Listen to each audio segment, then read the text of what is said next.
یہ تمہارے پروردگار کی مہربانی کا بیان ہے جو اس نے اپنے بندے زکریا پر کی تھی، جب انہوں نے اپنے پروردگار کو دبی آواز سے پکارا اور کہا کہ اے میرے پروردگار، میری ہڈیاں بڑھاپے کے سبب کمزور ہو گئی ہیں اور سر سفید بالوں کی وجہ سے چمکنے لگا ہے، اور اے میرے پروردگار، میں تجھ سے مانگ کر کبھی محروم نہیں رہا، اور میں اپنے بعد اپنے بھائی بندوں سے ڈرتا ہوں، اور میری بیوی بانجھ ہے، پھر بھی مجھے اپنے پاس سے ایک وارث عطا فرما جو میری اور اولاد یعقوب کی میراث کا مالک ہو، اور اے میرے پروردگار اس کو خوش اخلاق بنائیو۔ فرمایا اے زکریا، ہم تم کو ایک لڑکے کی بشارت دیتے ہیں جس کا نام یحییٰ ہوگا، اس سے پہلے ہم نے اس نام کا کوئی شخص پیدا نہیں کیا۔ انہوں نے کہا کہ پروردگار، میرے ہاں کس طرح لڑکا ہوگا جبکہ میری بیوی بانجھ ہے اور میں بڑھاپے کی اس حالت کو پہنچ گیا کہ سوکھ گیا ہوں؟ حکم ہوا کہ اسی طرح ہوگا۔ تمہارے پروردگار نے فرمایا ہے کہ مجھے یہ آسان ہے، اور میں پہلے تم کو بھی تو پیدا کر چکا ہوں اور تم کچھ چیز نہ تھے۔ کہا کہ پروردگار میرے لیے کوئی نشانی مقرر فرما۔ فرمایا نشانی یہ ہے کہ تم صحیح و سالم ہوتے ہوئے 3 رات دن لوگوں سے بات نہ کر سکو گے۔ پھر وہ عبادت کے حجرے سے نکل کر اپنی قوم کے پاس آئے تو ان سے اشارے سے کہا کہ صبح و شام تسبیح کرتے رہو۔ فرمایا اے یحییٰ، ہماری کتاب کو مضبوطی سے تھامے رہو،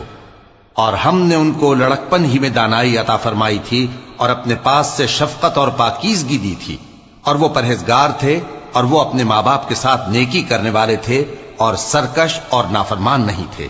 اور جس دن وہ پیدا ہوئے اور جس دن وفات پائیں گے اور جس دن زندہ کر کے اٹھائے جائیں گے ان پر سلام ہے۔ اور کتاب یعنی قرآن میں مریم کا بھی تذکرہ کرو، جب وہ اپنے لوگوں سے الگ ہو کر مکان کے مشرقی حصے میں چلی گئیں، پھر انہوں نے ان کی طرف سے پردہ کر لیا، تو ہم نے ان کی طرف اپنا فرشتہ بھیجا، سو وہ ان کے سامنے ایک خوبصورت مرد کی صورت میں آیا۔ مریم بولی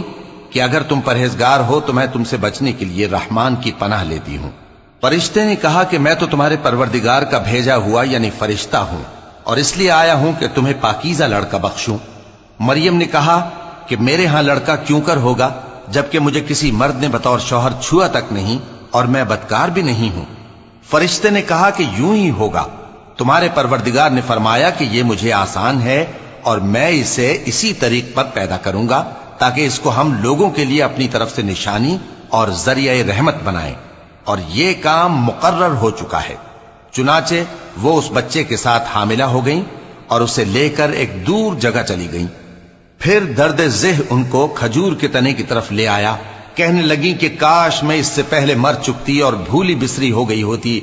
تب ان کے ٹیلے کے نیچے کی جانب سے فرشتے نے ان کو آواز دی کہ غمناک نہ ہو، تمہارے پروردگار نے تمہارے نیچے ایک چشمہ پیدا کر دیا ہے، اور کھجور کے تنے کو پکڑ کر اپنی طرف ہلاؤ، وہ تم پر تازہ عمدہ کھجوریں گرائے گا، تو کھاؤ اور پیو اور آنکھیں ٹھنڈی کرو۔ اگر تم کسی آدمی کو دیکھو تو کہنا کہ میں نے اللہ کے لیے روزے کی منت مانی، تو آج میں کسی آدمی سے ہرگز کلام نہیں کروں گی۔ پھر وہ اس بچے کو اٹھا کر اپنی برادری والوں کے پاس لے آئیں۔ وہ کہنے لگے کہ مریم یہ تو نے برا کام کیا،